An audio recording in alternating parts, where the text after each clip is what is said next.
What is up guys, welcome back to my channel. Today we are unboxing the upgraded suit Green Goblin from Spider-Man No Way Home made by Hot Toys.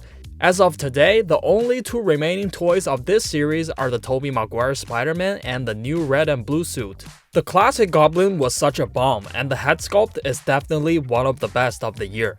But I didn't make video for that one, so taking advantage of this opportunity, while I'm introducing this 2.0 version, I'm also going to make comparisons between the two versions. Hopefully, I can provide some purchasing advice for collectors who can only get one. Firstly, the packaging, size and dimensions are same as the classic Green Goblin's deluxe editions. The cover design is same as all other No Way Home products, featuring elements such as the portal, pumpkin bombs as the background. Additionally, there's a concept art image of the character. Inside the box, the inner box only has one layer. The main figure is on the right side of the box, while the upper left area containing the stand and all the accessories. The lower half is mostly filled with the glider. Let's first take a look at the body of this figure. Before it was shipped out, I think many people, including myself, might have thought that this upgraded version's costume was just based on the classic version with some armor styling changes. However, a quick comparison of the two shows that the upgraded version not only has more additional outer armors, but also features almost a whole new design for the green undersuit. It is quite different from the classic one. How should I describe the differences? Well, it's like these two Batmans. They look very similar, but you know, they are different. And because the suit became much thicker, the upgraded version is heavier at 360 grams compared to the classic version, which is around 270 grams. Firstly, there's a difference in color between the two versions. The classic version features a vibrant green, giving it a fresh look. On the other hand, the upgraded version has a slightly lighter green. Looks like the color has faded after long-term use. The appearance and realism are also very consistent with the setting in the movie, because after all, this suit definitely should not look like brand new. The upgraded version has a lot of new details on the costume. Let's start by taking off this hoodie so we can have a closer look. The most significant difference from the classic version is the addition of these classic purple elements, which did not appear in the original films. According to the design, these purple areas on the suit are the exposed inner structures after the green armor is damaged. The figure does a great job of reproducing this aspect, creating a convincing layering effect of the green on the outside and purple on the inside. Especially on the legs, Hot Toys has used two layers to make these areas, and it definitely gives the impression that the purple structures is revealed because of the suit being torn. These edge positions enhanced this sense of layering to a whole different level. Areas with such design are mainly on the thighs and arms, and on the torso and shoulder armors, these purple areas and the green armors are made with resin and as one piece. On the chest, there are some cracks, similar to the battle damage effects we have seen on a lot of die-cast Iron Mans. However, this time, the depth and sharpness of these cracks are much better than those on Iron Mans. A very unique feature of the upgraded suit is it has these exoskeleton elements throughout the costume. These designs cover pretty much the entire figure from head to toe, and areas like the lower legs have an uneven design. All these elements are seamlessly integrated into the green outer armor of the suit and feature a detailed paint job. And they look very three-dimensional too. Besides all that, the weathering effects on the surface paint provide a realistic worn-off appearance, even in very small areas. The shoulder armor pieces and knee armors are attached using Velcro. The shoulder armors aren't directly attached to the suit, but onto these two elastic cords. This design allows for the armor to have a little bit more room to move. When lifting the shoulders, you can see it's because the elastic cords will pop up a little, so the armors won't be squeezed off so easily.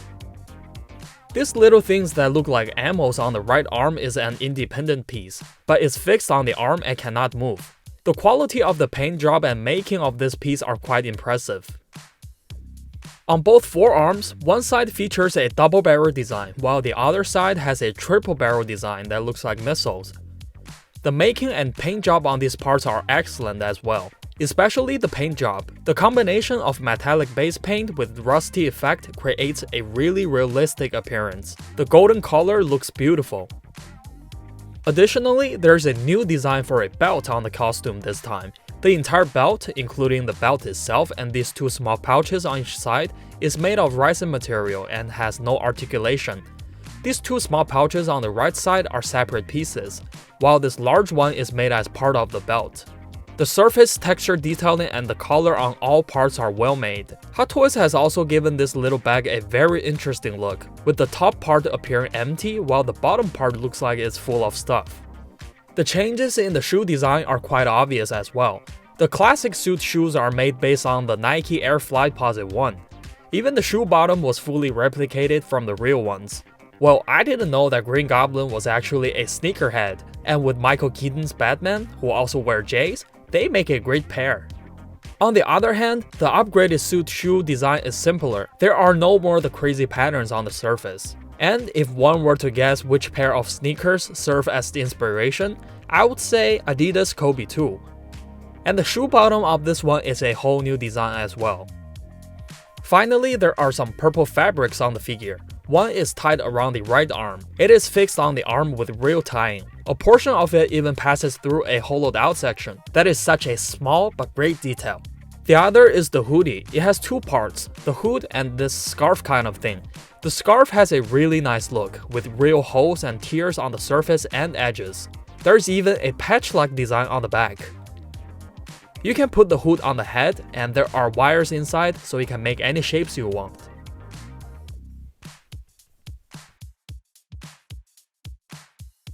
Now let's take a look at the head sculpt. The head sculpt for the upgraded version is identical to the classic versions in terms of appearance, paint job, and hair color. These two versions are likely produced at the same time. They both have amazing quality.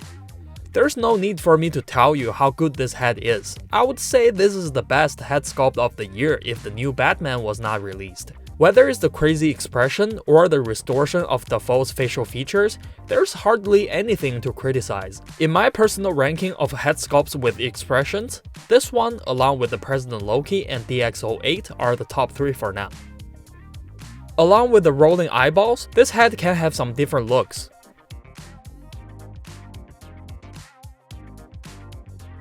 Now let's take a look at the accessories. The accessories for the two Green Goblins are pretty much the same. This version also comes with 2 pairs of additional hands like the classic version. The default hands are fists, and the additional ones include a pair of gripping hands and a pair of open palm hands. There are noticeable differences in design of the gloves, including color, texture, and details on the back of the hands and finger joints. As for the pumpkin bombs, the classic version came with 3, while the upgraded version came with 2. The making are the same, but same as the main figure, there are slight differences in paint colors. The gold color on the upgraded version is a bit darker, giving it a more aged appearance. While the gold on the classic version has a shinier look, they look newer. The attention to details on these accessories is very impressive this time. One unique accessory for the classic version is the neck cover, which is not included with the upgraded version because it doesn't involve switching heads. I tried placing the helmet head on this body and the result is very nice. However, since the helmet head doesn't have a neck, you will have to prepare a neck piece yourself to fully recreate this look. It's a bit unfortunate that the hood is a bit small, otherwise it could have been a nearly perfect recreation of this concept design.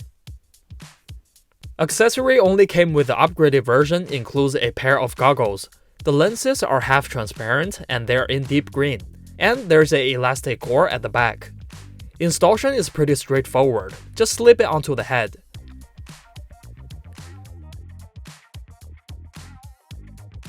These goggles also work pretty well on Dr. Octopus.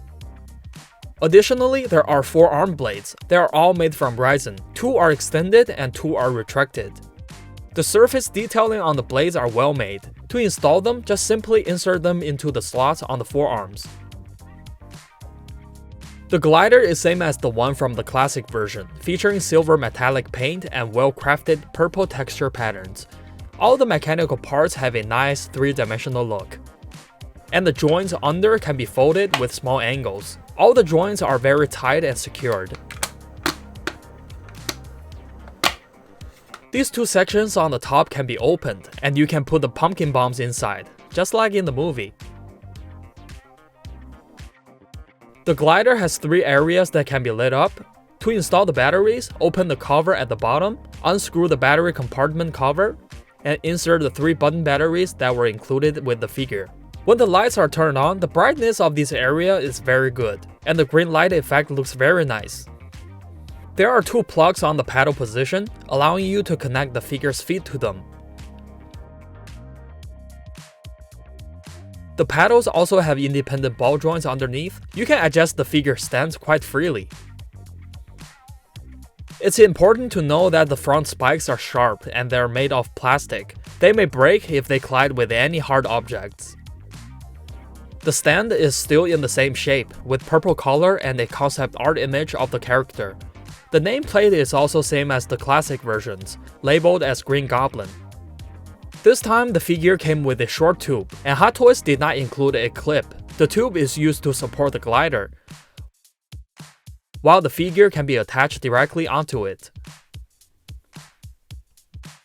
Lastly, let's take a look at the articulation of the figure. The head has limited upward tilt, while the downward tilt and side movement are all around 30 degrees. And the head can rotate a full 360 degrees. The arms can be raised to about 70 degrees sideways, almost 90 degrees forward, and around 45 degrees backward. The forearms can bend approximately 90 degrees. The waist articulation is very limited this time, with almost no forward or backward tilting and sideways movement abilities. For the legs, the side kick can reach about 45 degrees. Forward kicks is around 45 degrees as well, and backward kick is limited. The lower legs can bend to about 90 degrees. The ankle articulation is excellent due to the independent joints, and the design of the shoes doesn't interfere at all, providing good mobility and stability from all angles. Overall, this Green Goblin is definitely a great figure to have, and by Hot Toys releasing 2 versions of this character, the popularity of him is same as the 3 Spider-Mans, and the quality of this figure is also beyond average. For those who can only choose one, my recommendation is this. If you have a deep emotional connection to the original trilogy, then the classic version is definitely the best choice. However, if you are looking for a Green Goblin with more badass and tough appearance, then the upgraded version would be the ideal pick. Alright, there you have it, the upgraded suit Green Goblin from Hot Toys. I hope you all have enjoyed this video. If you did, please like and subscribe. I'll see you guys in the next one.